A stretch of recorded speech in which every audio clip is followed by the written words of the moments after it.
If you owe the bank $100,000, the bank owns you. If you owe the bank $100 million, you own the bank. That's an old American proverb. And if you think about it for more than a second, it should make you deeply uncomfortable, because it means the rules aren't really the rules. There's one set for people like you and me, and a completely different set for everyone else.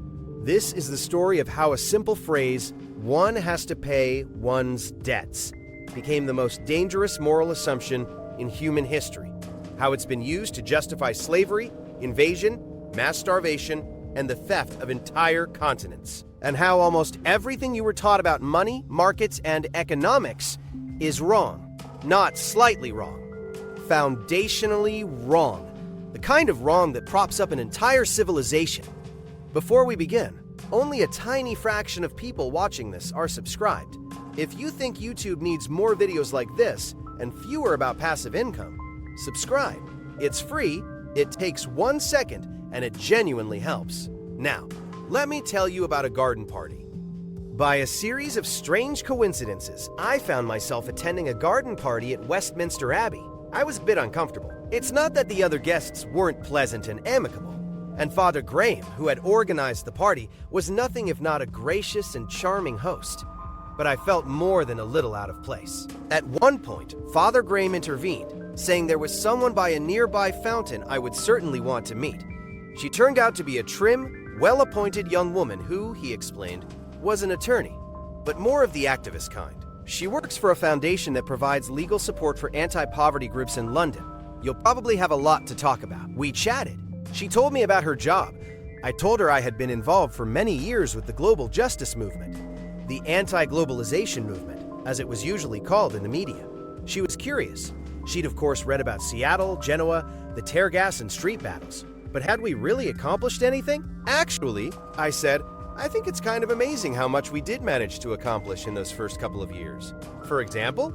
Well, for example, we managed to almost completely destroy the IMF. She didn't actually know what the IMF was, so I explained. The International Monetary Fund basically acted as the world's debt enforcers. You might say, the high finance equivalent of the guys who come to break your legs. I launched into the background. How? During the 1970s oil crisis, OPEC countries poured their newfound riches into Western banks that couldn't figure out where to invest. How Citibank and Chase began sending agents around the world to convince third world dictators to take out loans. This was called go-go banking. How they started at extremely low interest rates that almost immediately skyrocketed to 20%. How this led to the third world debt crisis. How the IMF stepped in and insisted that to obtain refinancing, poor countries had to abandon price supports on basic foodstuffs, abandon free healthcare and education. How all of this led to the collapse of the most basic supports for the poorest people on Earth. I spoke of poverty, looting of public resources, the collapse of societies, endemic violence, malnutrition, hopelessness, and broken lives. But what was your position? The lawyer asked. About the IMF, we wanted to abolish it. No, I mean about the third world debt. Oh, we wanted to abolish that too. The immediate demand was to stop structural adjustment policies. The long-term aim was debt amnesty, something along the lines of the biblical Jubilee. 30 years of money flowing from the poorest countries to the richest was quite enough. But, she objected as if this were self-evident, they'd borrowed the money. Surely one has to pay one's debts. And right there, that was the moment everything clicked. I could have explained that these loans had been taken out by unelected dictators who put most of it straight into Swiss bank accounts. That the lenders were being repaid not by the dictators, but by literally taking food from the mouths of hungry children. That many poor countries had already paid back what they'd borrowed 3 or 4 times over, but through compound interest, it still hadn't made a dent. That the economic policies imposed by the IMF didn't even work. But there was a more basic problem. The very assumption that debts have to be repaid. Here's the thing that nobody tells you. Even according to standard economic theory, it isn't true. A lender is supposed to accept a degree of risk. If all loans, no matter how idiotic, were guaranteed to be repaid, if there were no bankruptcy laws, the results would be disastrous. What reason would lenders have not to make a stupid loan? Imagine, I said, I walk into the nearest branch of the Royal Bank of Scotland and say, I've got a really great tip on the horses. Could you lend me a couple million quid? Obviously, they'd laugh at me. But that's because they know if my horse doesn't come in, they'll never get the money back. Now imagine there was a law that guaranteed they'd get their money back no matter what, even if that meant selling my daughter into slavery or harvesting my organs. In that case, why not lend to me? Why wait for someone with a viable business plan? That is basically the situation the IMF created on a global level, which is how you could have banks willing to fork over billions of dollars to a bunch of obvious crooks in the first place. I didn't get quite that far because at about that point, a drunken financier appeared, started telling stories about moral hazard, which somehow morphed into an account of one of his sexual conquests. I drifted off. But for days afterward, that phrase kept resonating in my head. Surely one has to pay one's debts. Now, stop and think about why that phrase is so powerful. It's not an economic statement. It's a moral statement. Isn't paying one's debts what morality is supposed to be all about? Giving people what is due them, fulfilling your obligations. What could be a more obvious example of shirking responsibility than refusing to pay a debt? That apparent self-evidence is exactly what makes it so dangerous. This is the kind of line that can make terrible things appear utterly unremarkable. And I knew this because I had seen the effects firsthand. For almost 2 years, I had lived in the highlands of Madagascar. Shortly before I arrived, there had been an outbreak of malaria, a particularly virulent one, because malaria had been wiped out in highland Madagascar many years before, and after a couple of generations, most people had lost their immunity. The problem was simple. It took money to maintain the mosquito eradication program. Not a lot of money, but owing to IMF-imposed austerity programs, the government had to cut the monitoring program. 10,000 people died. I met young mothers grieving for lost children. One might think it would be hard to argue that the loss of 10,000 human lives is justified, so that Citibank wouldn't have to cut its losses on one irresponsible loan that wasn't particularly important to its balance sheet. But here was a perfectly decent woman, one who worked for a charitable organization, who took it as self-evident that it was. After all, they owed the money, and surely one has to pay one's debts. What makes this concept so strangely powerful? Why does it cut so deep? Consumer debt is the lifeblood of our economy. All modern nation-states are built on deficit spending. Debt has become the central issue of international politics, but nobody seems to know exactly what it is, or how to think about it. And the very flexibility of the concept is the basis of its power. If history shows anything, it is that there's no better way to justify relations founded on violence, to make such relations seem moral, than by reframing them in the language of debt. Above all, because it immediately makes it seem that it's the victim who's doing something wrong. Mafiosi understand this, so do commanders of conquering armies. For thousands of years, violent men have been able to tell their victims that those victims owe them something. If nothing else, they owe them their lives, because they haven't been killed. Consider this. Military aggression is defined as a crime against humanity. International courts demand that aggressors pay compensation. Germany paid massive reparations after World War I. Iraq is still paying Kuwait for Saddam Hussein's 1990 invasion. Yet Third World debt works precisely the other way around. Third World debtor nations are almost exclusively countries that were once attacked and conquered by European countries, often the very countries to whom they now owe money. Take Madagascar.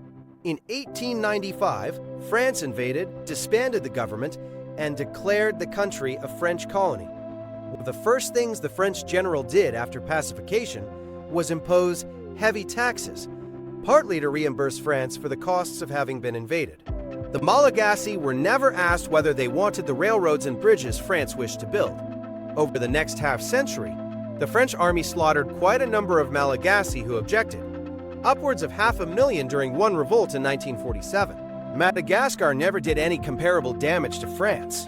Despite this, from the beginning, the Malagasy were told they owed France money, and to this day, the rest of the world accepts this. When the international community perceives a moral issue, it's usually when they feel Madagascar's government is being slow to pay. But here's an even more outrageous example. Haiti, the first poor country placed in permanent debt peonage. Haiti was a nation founded by former plantation slaves who had the temerity not only to rise up in rebellion amidst grand declarations of universal rights and freedoms, but to defeat Napoleon's armies sent to return them to bondage. France's response? They immediately insisted that the new republic owed 150 million francs in damages for the expropriated plantations and for the expenses of outfitting the failed military expeditions. Let me say that again. France demanded that former slaves pay compensation, not for being enslaved, but for the loss of slaves as property, and for the cost of the armies sent to re-enslave them. All other nations, including the United States, agreed to impose an embargo until it was paid. The sum was intentionally impossible, equivalent to about $18 billion, and the resultant embargo ensured that Haiti has been a synonym for debt, poverty, and human misery ever since. France made former slaves pay compensation, not for being enslaved, but for the loss of slaves as property. If that just made you feel something, hit the like button. Not for me, so the algorithm shows this to more people who've never heard this story. And tell me in the comments, did you know about Haiti? I'm genuinely curious. What is the difference between a gangster pulling out a gun and demanding $1,000 of protection money, and that same gangster pulling out a gun and demanding a $1,000 loan? In most ways, obviously, nothing. But in certain ways, there is a difference. If the balance of power ever shifts, if the gangster loses his henchmen, that loan might start being treated as a genuine liability. But the crucial element is still the gun. There's an old joke that makes this point perfectly. A guy with a gun jumps out of an alley. Stick him up. As I pull out my wallet, I figure shouldn't be a total loss, so I pull out some money, turn to my friend and say, "Hey Fred, here's that $50 I owe you." The robber was so offended, he took out $1,000 of his own money, forced Fred to lend it to me at gunpoint, and then took it back again. The man with the gun doesn't have to play by anyone's rules. But in order to run even a regime based on violence, you need to establish some kind of rules. And the moment you start framing things in terms of debt, people will inevitably start asking, who really owes what to whom? That question has been asked for at least 5,000 years, and for most of that history, most human beings have been told that they are debtors. Here is the pattern. Tell people they are inferior and they are unlikely to be pleased, but it surprisingly rarely leads to revolt. Tell people they are potential equals who have failed, that even what they do have they don't deserve, that it isn't rightly theirs, and you are much more likely to inspire rage. For thousands of years, the struggle between rich and poor has largely taken the form of conflicts between creditors and debtors, arguments about interest payments, debt peonage, repossession, and the selling of debtors' children into slavery. And for the last 5,000 years, with remarkable regularity, popular insurrections have begun the same way, with the ritual destruction of the debt records, tablets, papyri, ledgers, whatever form they took. After that, rebels usually go after the records of landholding and tax assessments. As the great classicist Moses Finley liked to say, in the ancient world, all revolutionary movements had a single program: cancel the debts and redistribute the land. And here's what might be the most surprising thing of all. Our entire moral vocabulary was shaped by debt, the words reckoning and redemption, taken directly from the language of ancient finance. Guilt, the German word Schuld, means both guilt and debt. Freedom. The English word free comes from a German root meaning friend, because to be free meant to be able to make friends, to keep promises, to live within a community of equals. That's why freed slaves in Rome became citizens. Sin, forgiveness, all of these emerged from arguments about who owes what to whom. We've been thinking in the language of debt for so long that we can't even see it anymore. And the consequences can be staggering. As recently as the 1970s, in the eastern Himalayas, entire communities referred to as the vanquished ones, descendants of a population conquered centuries before, lived in permanent debt dependency. Landless and penniless, they were obliged to take loans from the landlord caste simply to eat. The sums were paltry, but debtors were expected to pay back interest in the form of labor. The most significant expenses, weddings, funerals, always required borrowing. And it was common practice for moneylenders to demand the borrower's daughter as security. Often, when a poor man borrowed money for his daughter's marriage, the security would be the bride herself. She would be expected to report to the lender's household after her wedding night, spend months as his concubine, and then be sent to a timber camp to work as a prostitute until the debt was paid off. After that, she could return to her husband and begin her married life. This seems shocking, but the anthropologist who documented it reported no widespread feeling of injustice. Everyone seemed to feel this was just the way things worked. This is what the morality of debt can do. It can make the most outrageous arrangements seem like the natural order of things. just as it makes it seem natural that a country devastated by colonialism should pay its colonizers back, or that a student should spend decades paying for the education that was supposed to set them free. Now, let's talk about money, because everything you were taught about where money comes from is wrong. Every economics textbook in the world tells you the same story. It goes like this. Once upon a time, there was no money, so people had to barter. You had chickens, your neighbor had wheat, you'd swap. The problem was the double coincidence of wants. What if the person who has what you want doesn't want what you have? So eventually, people started using some commodity as a medium of exchange. Salt, shells, precious metals, and that became money. Credit developed later. First barter, then money, then credit. It's a perfectly simple and straightforward story. And it is wrong, not kinder wrong, not oversimplified. Wrong, as in the historical evidence flatly contradicts it. For almost a century, anthropologists have been pointing this out. Explorers fanned out across the world after Adam Smith wrote The Wealth of Nations in 1776, many bringing copies of his book, expecting to find the land of barter. None ever did. They found an enormous variety of economic systems, but to this day, no one has been able to find a part of the world where the ordinary mode of economic transaction between neighbors takes the form of, "I'll give you 20 chickens for that cow." The definitive anthropological work on barter by Caroline Humphrey of Cambridge could not be more definitive in its conclusions. No example of a barter economy, pure and simple, has ever been described, let alone the emergence from it of money. All available ethnography suggests that there never has been such a thing. 0 examples. In all of recorded human history and anthropological fieldwork, 0. Now, barter does exist, but it almost never happens between fellow villagers. It takes place between strangers, even enemies. When anthropologists actually examined bartering practice, here's what they found. Among the Nambiquara of Brazil, when one band spotted another's cooking fires, they would send emissaries to negotiate a meeting for trade. If accepted, they would first hide their women and children in the forest, then invite the other men to camp. Each chief would give a speech praising the other party and belittling his own. Everyone would set aside their weapons to sing and dance together, a dance that mimicked military confrontation.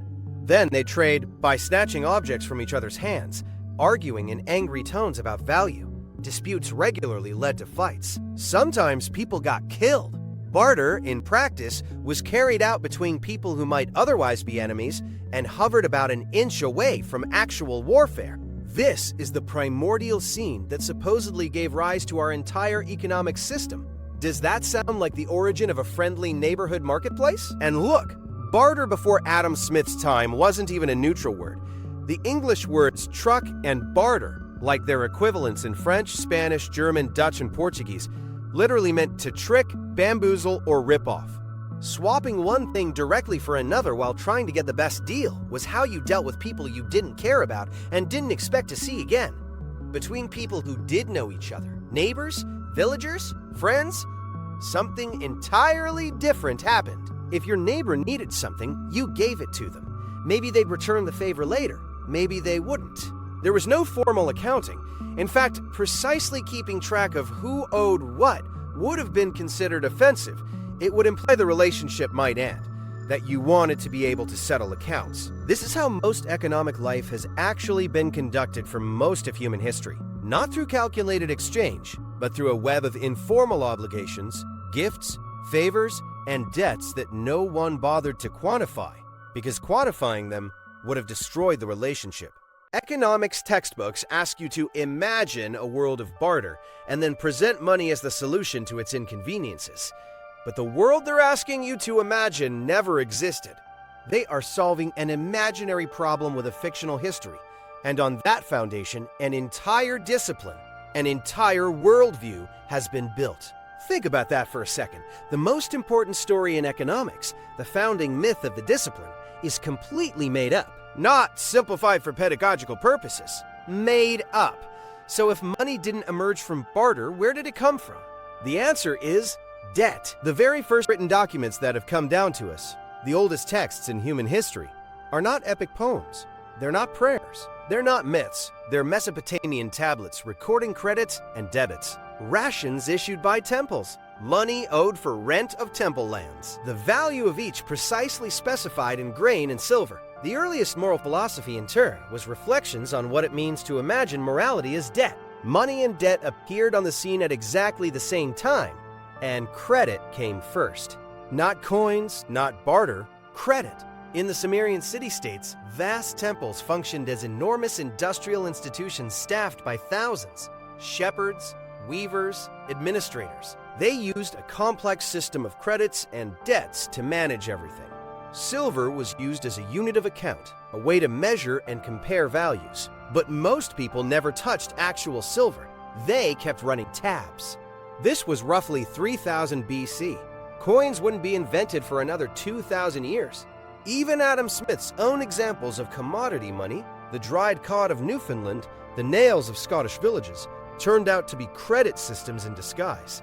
In Newfoundland, fishers sold their catch to traders at market prices denominated in pounds, shillings, and pence, received credit on the traders' books, and bought their supplies against that credit. No one ever walked into a bar and paid with a fish. So the real sequence is almost exactly backwards from what every economics textbook tells you. First came credit, people keeping track of who owed what to whom. Then came money, as a unit of account, a way to measure those debts. Coins came much later and were invented almost simultaneously in China, India, and the Mediterranean, primarily to pay soldiers. And barter? Barter is what happens when monetary systems collapse, when people who are used to money have to make do without it. This isn't a minor correction. This changes everything. If the standard economic story is wrong about the most basic facts of how money came to exist, what else is it wrong about? Let me take you back to ancient Mesopotamia, around 2400 BC, because the rulers of those early city-states understood something about debt that we have since forgotten. They understood that if you let debts accumulate indefinitely, society will tear itself apart. Here's what would happen. Merchants and moneylenders would extend loans. Interest would accumulate. Small farmers would fall behind. They'd mortgage their land, then their livestock. Then they'd start sending family members, usually daughters, to work in the creditor's household. Eventually, they'd lose everything and become debt slaves themselves. If this was allowed to continue, the result was predictable. Farmers would flee, join nomadic bands, and eventually return to overrun the cities. So Mesopotamian kings developed a practice that seems almost unimaginable today. Periodically, they would declare a clean slate. All consumer debts were canceled. All debt slaves were freed. All mortgaged land was returned to its original owners. In Babylon, the designated occasion was the New Year festival. The king would oversee the ritual of breaking the tablets, literally smashing the clay tablets on which debts were recorded. Persons held as debt pledges were released. Debtors were restored to their lands. Hammurabi signaled these proclamations by raising a torch, symbolizing the sun god of justice, Shamash. His stated purpose, that the strong might not oppress the weak. Over thousands of years, this same list, cancel the debts, destroy the records, reallocate the land, became the standard demand of every peasant revolution. The Rosetta Stone. You know, the one that was the key to translating Egyptian hieroglyphics? Few people know what it actually says. It was raised to announce a debt amnesty declared by Ptolemy V in 196 BC. But here's the paradox that has haunted every civilization since. Most people, everywhere, hold two contradictory beliefs at the same time. One, paying back money you've borrowed is a simple matter of morality. Two, anyone in the habit of lending money is evil. You can find this contradiction in every culture. In medieval Europe, the Catholic Church forbade lending at interest, and preachers traveled from town to town warning usurers they'd go to hell. Their sermons full of horror stories about men struck down by madness, haunted on their deathbeds by demons. Usurers were excommunicated, denied the sacraments, refused burial on hallowed ground. In one famous story, a dead usurer's friends pressured their priest to bury him in the churchyard. The priest said, "Let us put his body on a donkey and see God's will." The donkey walked straight out of town to the gallows and bucked the corpse into the dung. In medieval Japan, there's the story of Hiro Mushime, a wealthy woman who diluted the sake she sold, used different measuring cups for lending and collecting, charged interest as high as 100 times the original loan. When people couldn't pay, they abandoned their homes to wander other provinces. After she died, on the 7th day, her body sprang to life, transformed. From the waist up, she had become an ox, Horns protruded from her forehead. Her hands had become hooves. From the waist down, she was still human. Even karmic justice was expressed in the language of debt. But the monk who told this story got confused because Buddhist scripture said debtors were supposed to be reborn as oxen, not creditors. So which is it? Who's the real villain? This is the moral confusion at the heart of debt. Both parties to a loan are somehow guilty. The whole affair is a shabby business, and most likely everyone involved is damned. Before we go any further, I need to tell you something about the word freedom, because the history of that word is also the history of debt. The English word free is derived from a German root meaning friend. To be free meant to be able to make friends, to keep promises, to live within a community of equals. This is why freed slaves in Rome became citizens. To be free by definition meant to be part of a civic community with all the rights and responsibilities that entailed. But gradually, Roman jurists redefined freedom. They turned it into something almost indistinguishable from the power of a master, the right to do absolutely anything you want, limited only by law. In the Roman legal code, the definitions of freedom and slavery appear back to back. Freedom is the natural faculty to do whatever one wishes that is not prevented by force or law. Slavery is an institution whereby one person becomes the private property of another, contrary to nature. Two definitions, two sides of the same coin. And the concept of absolute property, the foundation of all modern economics and law, was first developed to describe the relation of a master to a slave. This is not a coincidence. This is the foundation. What I gradually came to realize is that there's a fundamental relationship between violence and quantification that lies at the root of all this confusion. What is the difference between a debt and a mere obligation? A debt can be precisely quantified. You can put a number on it. And this is what makes debts impersonal. If you owe someone a favor or your life, it's owed to that specific person. But if you owe $40,000 at 12% interest, it doesn't matter who the creditor is. Neither party has to think about what the other needs, wants, or is capable of. You don't need to calculate the human effects. You need only calculate principal, balances, penalties, and rates of interest. If someone ends up having to abandon their home, if their daughter ends up working as a prostitute in a mining camp, well, that's unfortunate, but incidental. Money is money, and a deal's a deal. Money's power is its capacity to turn morality into impersonal arithmetic, and by doing so, to justify things that would otherwise seem obscene. September 2008 saw the beginning of a financial crisis that almost brought the entire world economy to a halt. Ships stopped moving across oceans. Building cranes were dismantled. Banks ceased making loans. For years, everyone had been told about incredibly sophisticated financial innovations, derivatives, collateralized mortgage obligations, hybrid securities. So sophisticated that investment houses had to employ astrophysicists to run trading programs too complex for financiers to understand. The message was, leave this to the professionals. Then it turned out that many of these innovations were elaborate scams. They consisted of selling poor families' mortgages designed to make default inevitable, taking bets on how long before they defaulted, packaging both together and selling them as safe investments, having the whole thing backstopped by insurance companies that, when they inevitably collapsed, would be bailed out by taxpayers. It was an elaborate version of what banks did in the 1970s, make irresponsible loans knowing that when things went wrong, governments would make sure they got repaid anyway, no matter how many lives were destroyed. Except this time, the total debt was larger than the combined GDP of every country in the world.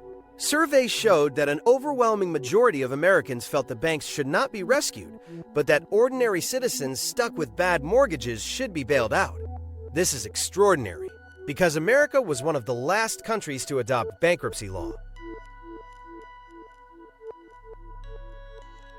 The idea that morality means paying your debts runs deeper there than almost anywhere. But what actually happened? The government put a $3 trillion band-aid over the problem and changed nothing. The bankers were rescued. Small-scale debtors were not. And then, the truly remarkable part. In the middle of the greatest recession since the 1930s, the backlash came not against the bankers, but against the debtors. It's not a crime to owe money, reported the Minneapolis Star-Tribune. But people are routinely being thrown in jail for failing to pay debts. In Minnesota, arrest warrants against debtors jumped 60%. In Illinois, judges were jailing people for missing debt payments. One man was sentenced to indefinite incarceration until he came up with $300 toward a lumberyard debt. We are moving back towards something very much like debtors' prisons. Meanwhile, the conversation about debt that everyone expected after 2008, the conversation that could have changed everything, just stopped. Popular rage against bailouts sputtered into incoherence, and we seem to be tumbling toward the next catastrophe. The only question being how long it will take. The IMF itself, now trying to reposition itself as the conscience of global capitalism, started issuing warnings.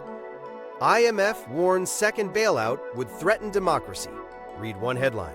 Of course, by democracy, they meant capitalism. But think about what happened in 2008. Every rule that ordinary people are told they have to follow.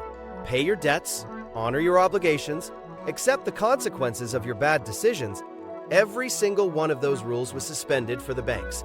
They were told, you are too big to fail. You are too important. The rules don't apply to you.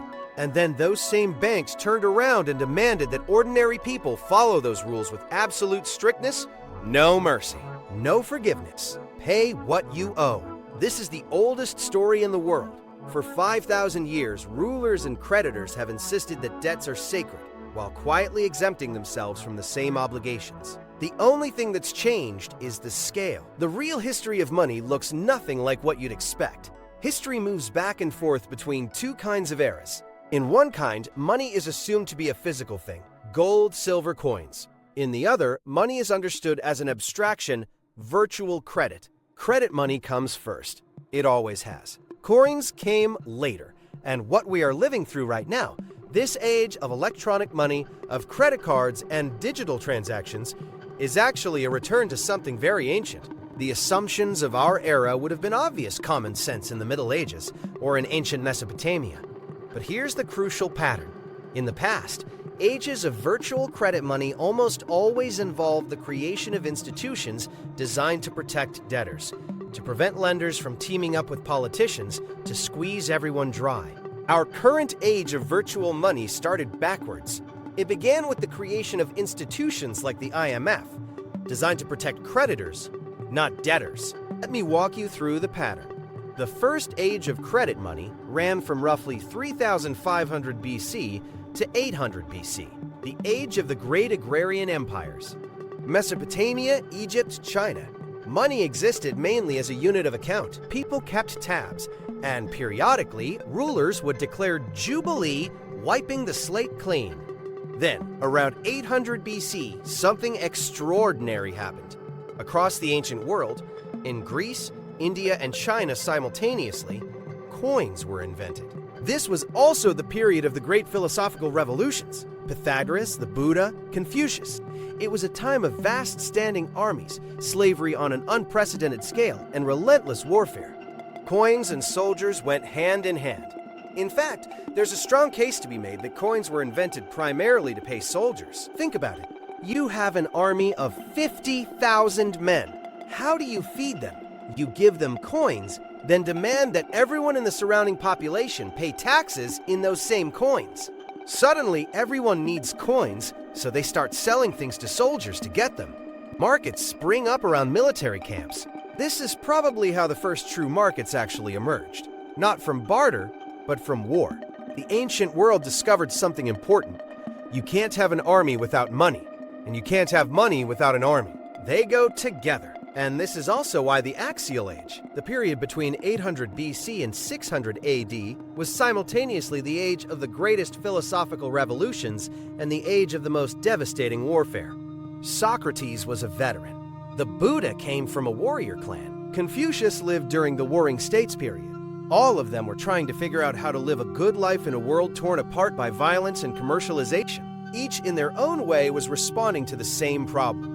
What happens to human relationships when everything gets quantified? When you can put a price on anything, including a human being? In Greece, they answered by inventing democracy, but a democracy built on slavery. Athenian citizens were free precisely because they had slaves to do the work.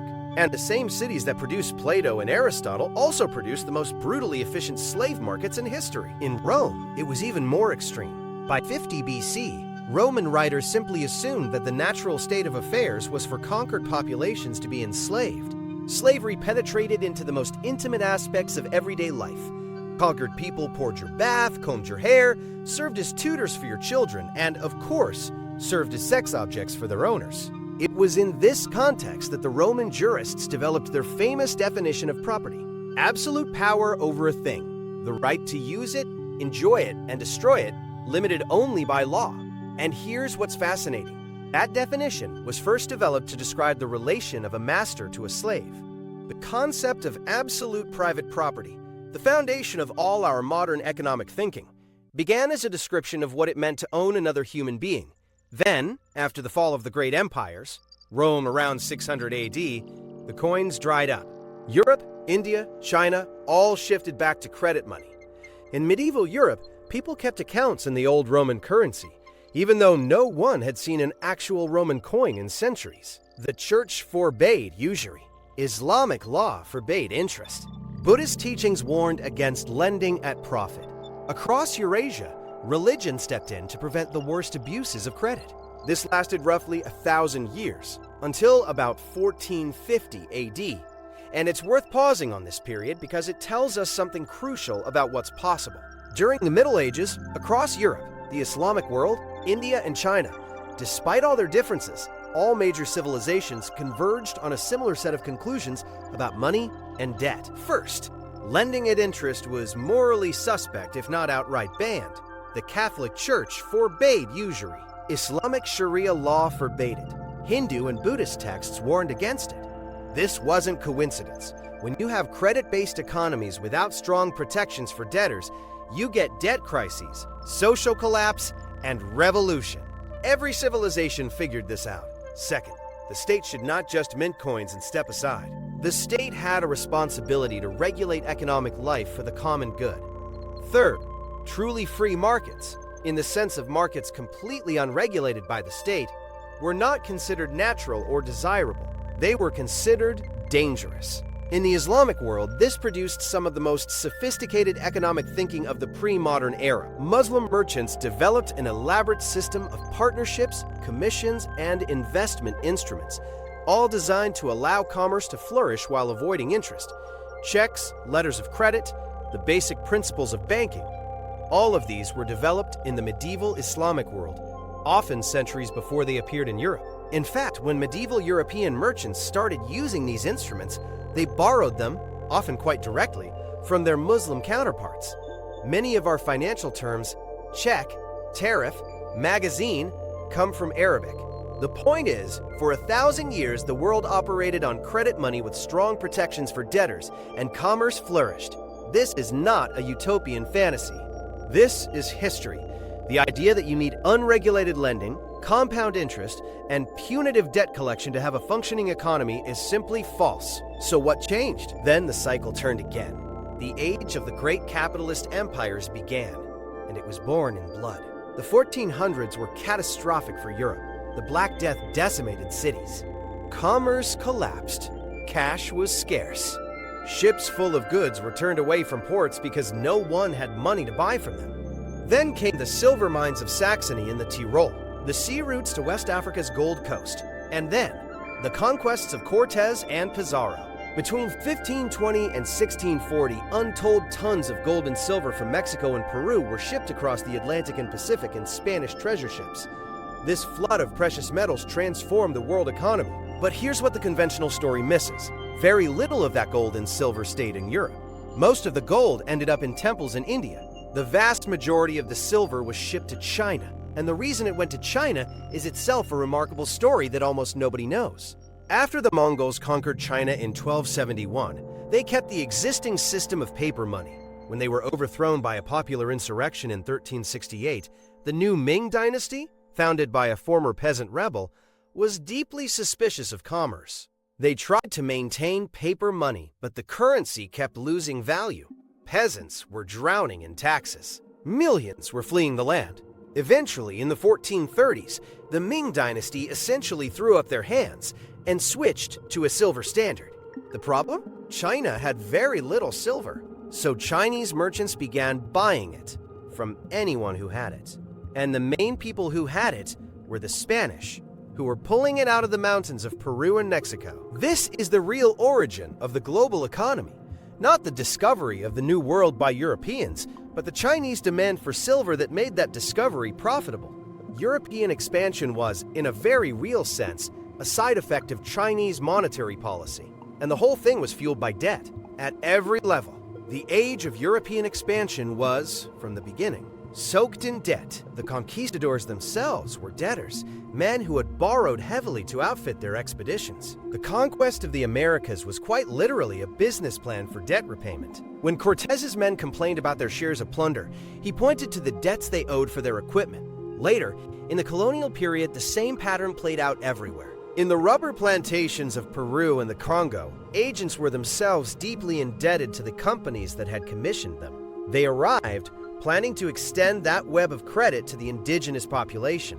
When the local people had no interest in their trade goods, they just started rounding them up at gunpoint, forcing them to accept loans, and then demanding repayment through labor. People who were flogged to death, crucified, or hacked to pieces with machetes for failure to bring in enough rubber. The story was that they had fallen into the debt trap. In reality, they had debts forced on them at gunpoint. This was the pattern of European colonialism everywhere. Impose taxes that could only be paid in European currency, force the population to grow cash crops or labor in mines to earn that currency, then lend them money when they couldn't keep up.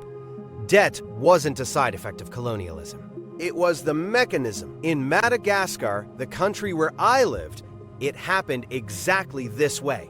When France invaded in 1895, one of the first things the colonial government did was impose heavy taxes on the population, partly to reimburse France for the costs of the invasion.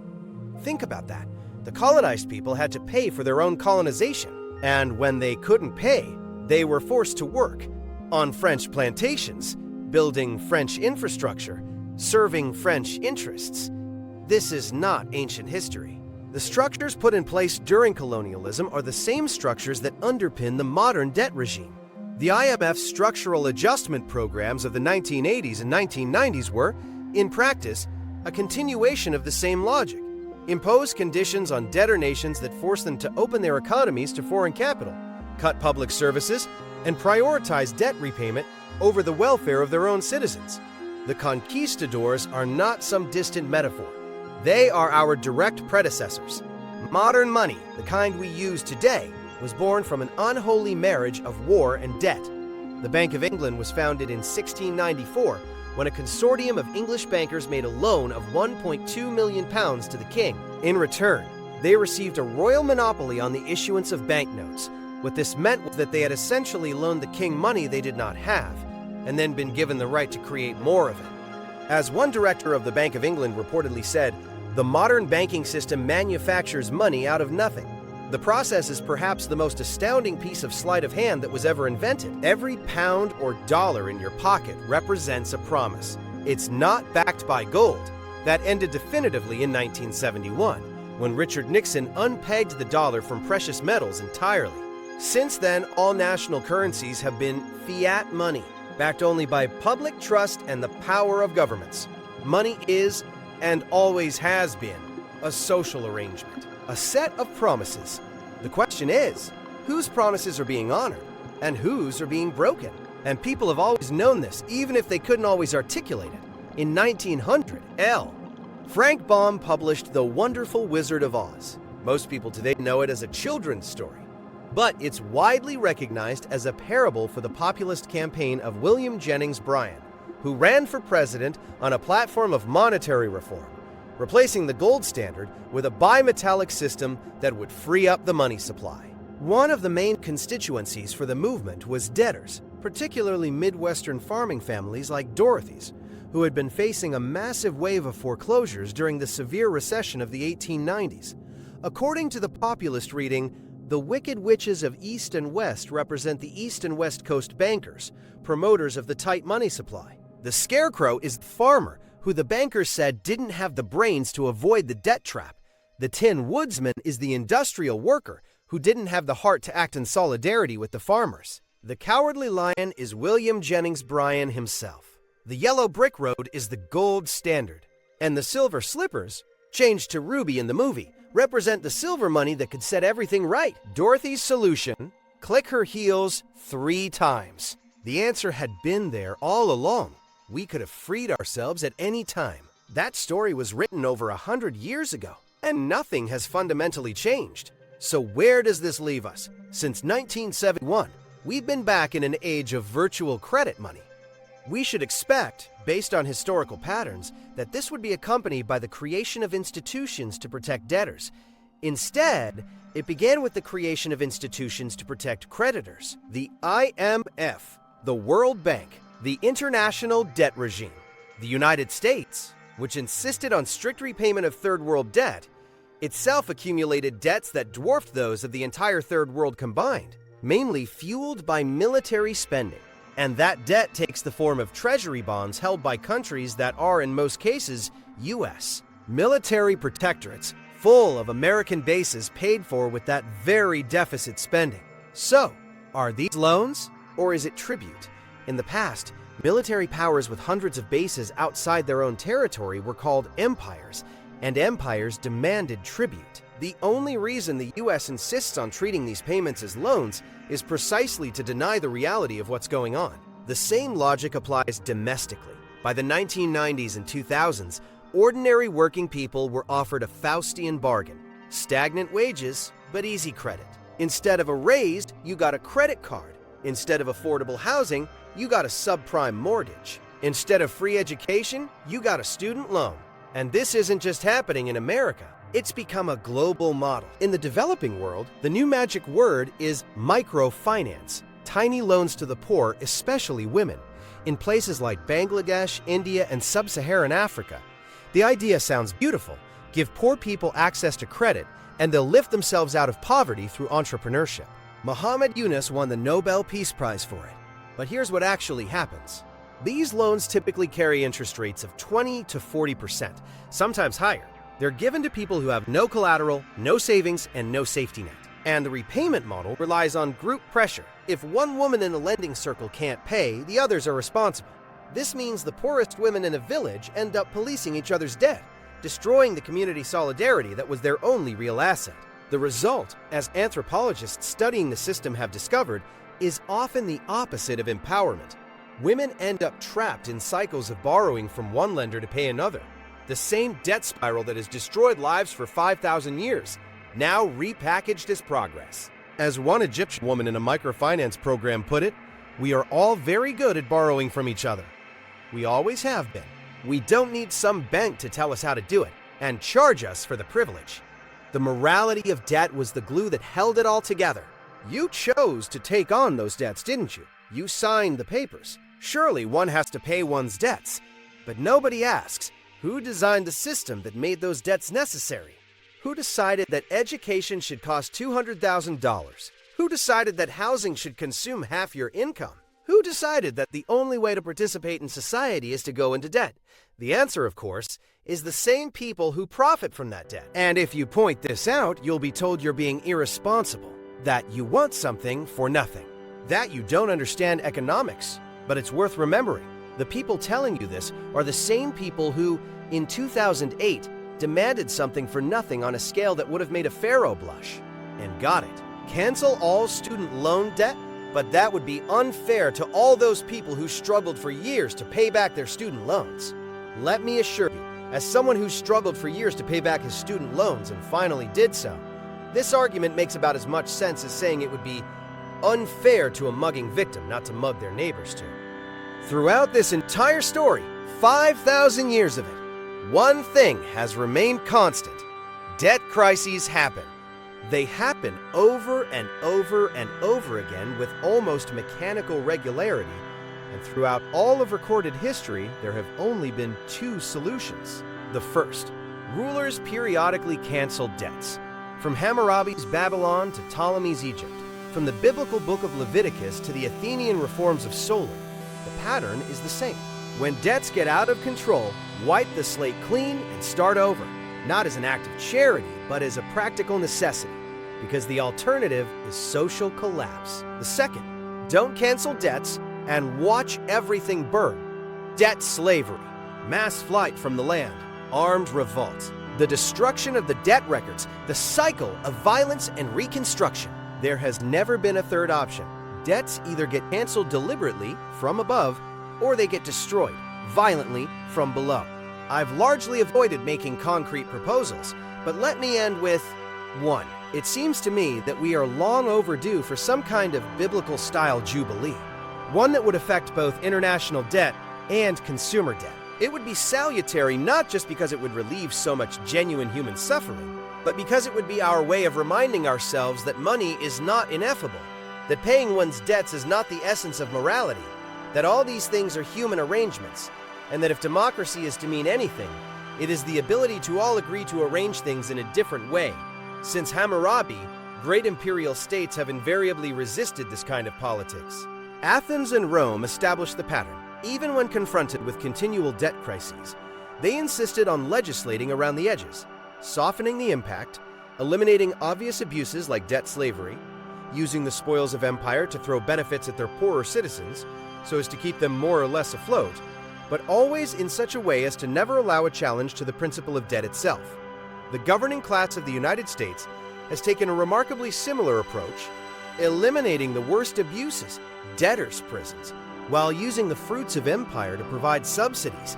In more recent years, manipulating currency rates to flood the country with cheap goods from China, but never allowing anyone to question the sacred principle that we must all pay our debts. At this point, however, that principle has been exposed as a flagrant lie. As it turns out, we don't all have to pay our debts. Only some of us do. The giant debt machine that has, for the last 5 centuries, reduced increasing proportions of the world's population to the moral equivalent of conquistadors, eyeing everything for what can be turned into money, appears to be coming up against its social and ecological limits. Capitalism's propensity to imagine its own destruction has morphed into scenarios that threaten to bring the rest of the world down with it. The real question is how to ratchet things down, to move toward a society where people can live more by working less. I would like to end by putting in a good word for the non-industrious poor. At least they aren't hurting anyone, insofar as their time off from work is spent with friends and family, enjoying and caring for those they love. They're probably improving the world more than we acknowledge. Maybe we should think of them as pioneers of a new economic order that would not share our current one's penchant for self-destruction. If you've made it this far, you now know more about the real history of money than most economics graduates. If you want to keep going, I'll leave a link to the next video right here.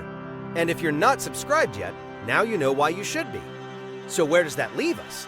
We live in a world where the word freedom has been twisted to mean its opposite, where being free means being free to go into debt, free to sell your labor on terms set by someone else, free to choose between options that were all designed to benefit the same people. We live in a world where the most powerful moral intuition most people have, you should pay what you owe, has been weaponized to justify everything from the starvation of children, to the impoverishment of nations, to the destruction of the planet itself.